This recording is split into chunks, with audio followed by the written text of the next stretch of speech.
I would like you to imagine that you are standing on the beach. You can feel the hot sun warming your face. Little drops of sweat began to appear on your upper lip and forehead, and you can feel the wind blowing through your hair. And you can even feel the wet sand squishing through your toes. And all around you are sounds that go along with being at the beach. You hear the roar of the waves crashing on the surf, the creaking of a palm tree trunk as it sways in the breeze, and right above you glides an old seagull, screeching that he's hungry. He thinks you might have some food for him. Now turn all the way around, and behind you is a little village, a collection of old ramshackle huts, each one built on piers so the ocean can't topple them over in the rising tide. The tired old shacks look as if they had been painted at one time, but the harsh sea spray has picked a lot of the wood clean, and beneath the paint the wood has faded gray. To your right, there's a bay, and in that bay there are many boats, some small, some large, but all well used and all well taken care of. You are in a Japanese fishing village 400 years ago. And the people who lived in this village, they loved the ocean. For the same reason that you and I love the ocean, because the children could dance in the surf and find seashells and sand dollars and toss them out into the sea. And the old folks loved the ocean as well, because it kept them alive. Every day they would sail out into its waves and harvest the bounty of life that it had to offer. But as much as they loved the ocean, there was a person that they loved even more, and that person was their lord. Now, a Japanese lord is like a governor. He took care of all the people who lived on his land, and their lord, their governor, lived high above them on a mountain that looked out over the ocean. His house was a mansion, a many-roomed colossus of finely carved timbers, painted green and red with just a touch of gold trim. There were fields surrounding his house, and in those fields he grew crops to feed himself and his people. And that's how he made his living. He was very wise, he was very kind, and he was very old. So the people had a nickname for him. They called him Grandfather. And he lived in his beautiful house with his grandson. One day, as the grandson was playing with his toys in the garden, he happened to look up and see something in the ocean. Something that he didn't recognize. Something that frightened him. He saw a wave. A wave, you ask? Well, there are millions of waves in the ocean. But this wave was unlike any wave the grandson had ever seen. This wave was tall, and this wave was wide, and this wave was moving faster than any wave the little boy had ever seen. He ran to the house and grabbed the sleeve of his grandfather and dragged him to the edge of the cliff and pointed out into the ocean. And as soon as the old man lifted his head, he knew what he was looking at. For when he was a boy, his grandparents had warned him about a wave that comes every 100 years, a wave 100 feet tall, a wave that would destroy everything in its path, and the old man knew what he had to do. He called his servants to him.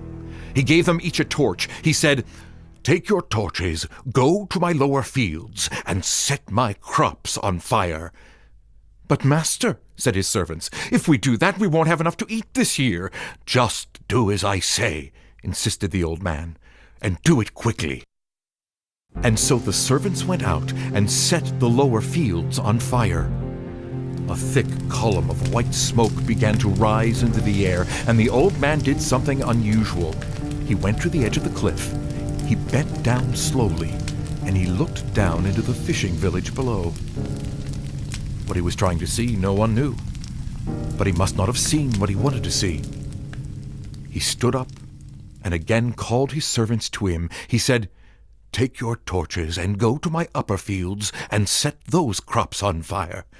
"But master," said his servants, "if we do that, we won't have anything to eat this year." "Just do as I say," insisted the old man, "and do it quickly." So the servants went and set the upper fields on fire. pillar of smoke grew wider and taller. You could see the flames reflecting off the white smoke, red, yellow, and orange, as the column of smoke rose higher and higher. Again, the old man went to the edge of the cliff and slowly bent down. But he still did not see what he wanted to see. So he called his servants to him one last time. "Take your torches," he said, "and go to my house, and set my house on fire." "But, master, if we do that, you won't have anything left." "Just do as I say, and do it quickly," said the old man.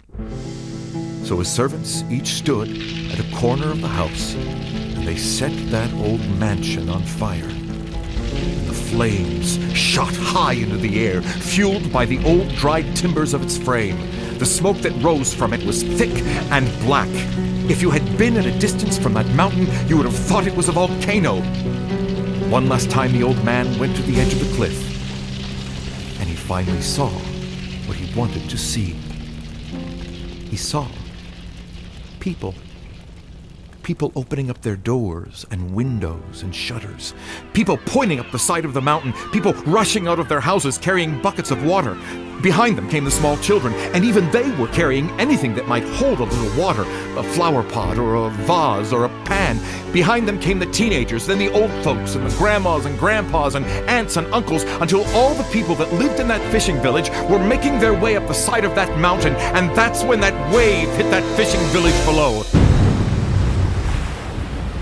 They say it sounded like thunder. They say it sounded like cannon fire. They say it sounded like the hoofbeats of 1,000 horses as that wave swallowed whole that little fishing village and dragged it out into the ocean. The villagers made it to the top of that mountain, and what they found was nothing. Just twirling gray wisps of smoke rising into the air. The villagers turned to their lord, to their grandfather, and said, "Why did you do this? Now you're as poor as we are." But the old man just smiled. "Don't you see? As much as I care for the things I own, I care even more for my friends." The people turned and made their way down the side of the mountain. Over time, they were able to rebuild their little fishing village. They even tried to rebuild the old man's house, but it was never as magnificent as it had once been. And to this very day, there is a fishing village on the coast of Japan where at the center there stands a shrine. And on that shrine are carved these words: "To our grandfather, to our Lord, who sacrificed everything that he had to save his people from the wave."